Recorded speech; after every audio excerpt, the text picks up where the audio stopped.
আমরা চলেছি এখন ইলাম জেলার শেষ স্থান গাড়োয়াল ভঞ্জন। ওখান থেকে আমরা নেপালের অন্য আর একটা জেলায় প্রবেশ করব। তো চলুন কোন জেলায় প্রবেশ করব সেটা বলবো।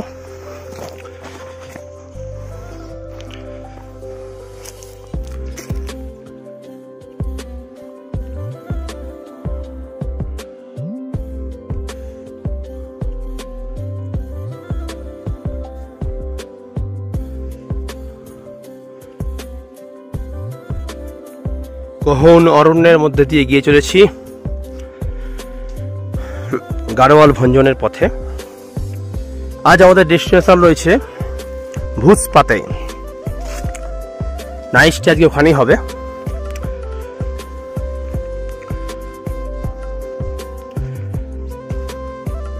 অপূর্ব একটা নিস্তব্ধ পরিবেশ, মাঝে মাঝে পাখিদের কলকাকলি।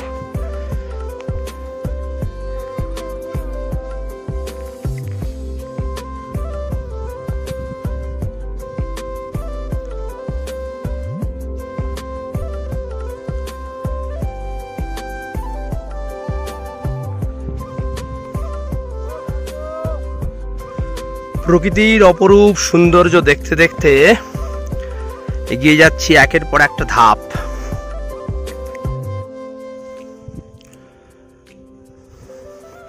সুমন্তদা পৌঁছে গেছে ওখানে যাব।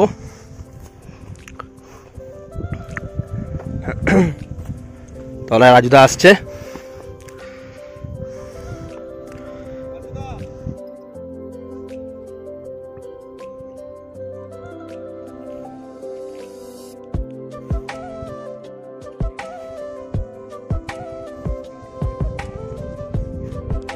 ওই দিকের পথ দিয়ে আমরা এগিয়ে যাব।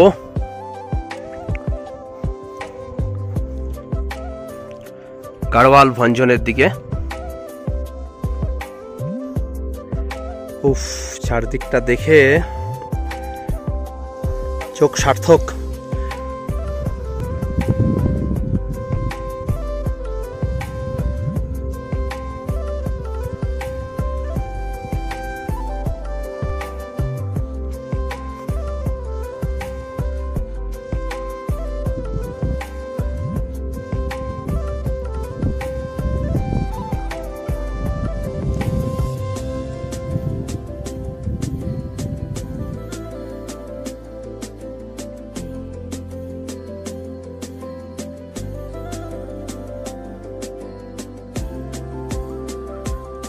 আমি এখন এসে গেছি ফুসরে পুকুরি।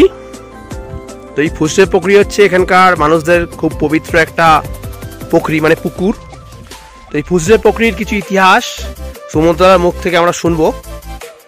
শুনে এই ফুসরে পুকুরির ইতিহাসটা।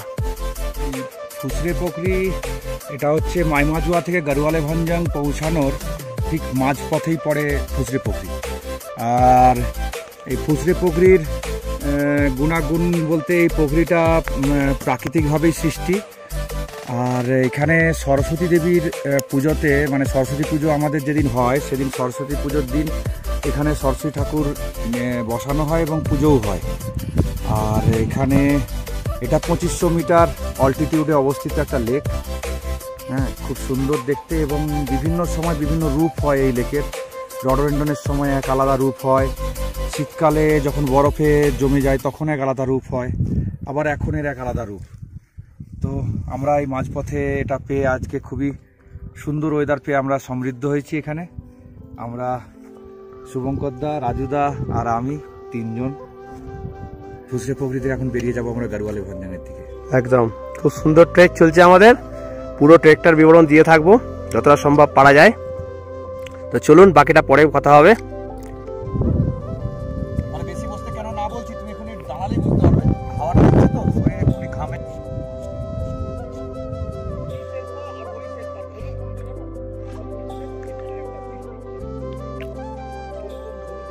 চারিদিকের এই অসাধারণ দৃশ্য দেখে আর কি বলবো বুঝতে পারছি না। ঠান্ডা কনকনে হাওয়া চলছে। কাঞ্চনজঙ্ঘার যত কাছাকাছি আসছি পরিবেশটা ঠিক এই রকম হয়ে যাচ্ছে। মানে অপূর্ব চারিদিকের একটা পরিবেশ। মেঘে আস্তে আস্তে ঢেকে যাচ্ছে।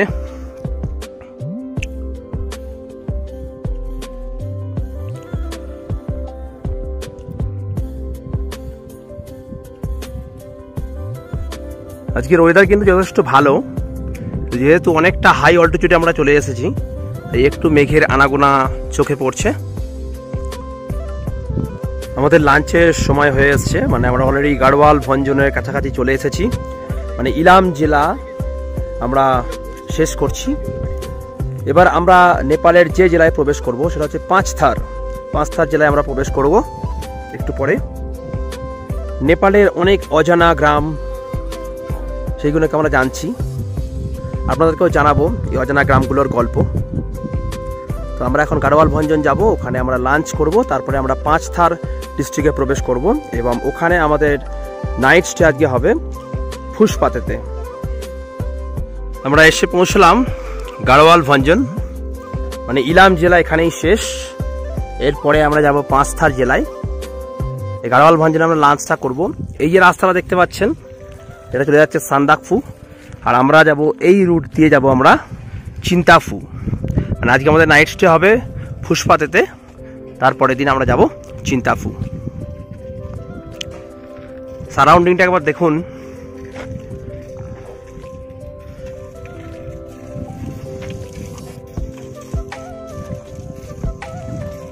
অনেকটা পথ ট্রেক করে এসে খুব খিদে পেয়েছে। এখন গাড়োয়াল ভঞ্জনে লাঞ্চ চলছে, গরম গরম ভাত, ডাল, অমলেট, ডিমের অমলেট, পাঁপড় আর বাঁধাকপি ভাজা। দারুণ লাগছে গরম গরম খাবার। এখনো 2 ঘন্টা মতো ট্রেক বাকি। গাড়োয়াল ভঞ্জনে লাঞ্চের পরে একাকী একটু এই জঙ্গলে ঘুরছি। জঙ্গলটা অপূর্ব লাগছে, একটা শান্ত নিরিবিলি একটা পরিবেশ এই জঙ্গলের মধ্যে।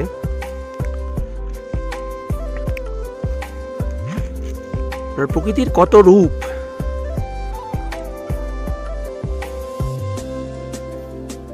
একের পর এক রডোডেন্ড্রন, তার ঘন সারি, আর আমি চলেছি একাকী এই জঙ্গলে রডোডেন্ড্রনদের দেখতে দেখতে।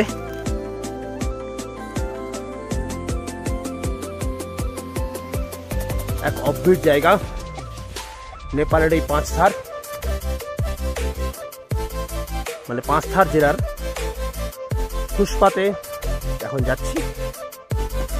প্রচুর ঠান্ডা, চারিদিকে পুরো বরফ পড়ছে, মানে মেঘে ঢেকে গেছে আর কি, উপরের দিকে বরফ পড়ছে, এখানে বরফ পড়ে নেই ঠিকই,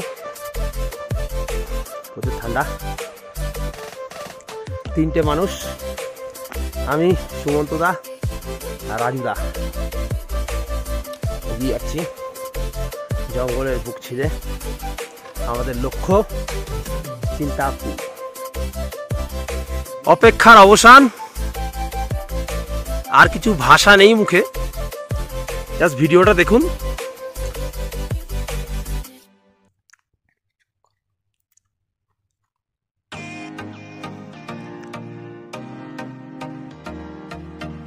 আজকে ট্রেক সম্পূর্ণ করে এসে পৌঁছলাম ভুসপাতে।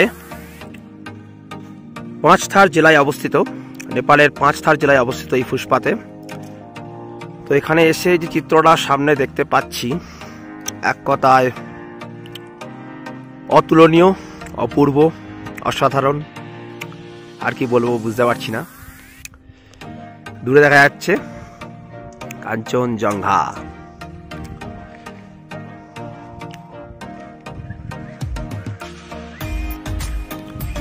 ওইদিকে এভারেস্ট,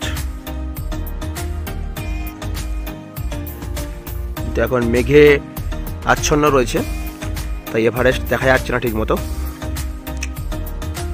কিন্তু কাঞ্চনজঙ্ঘার রূপটা অপূর্ব ভাবে দেখা যাচ্ছে।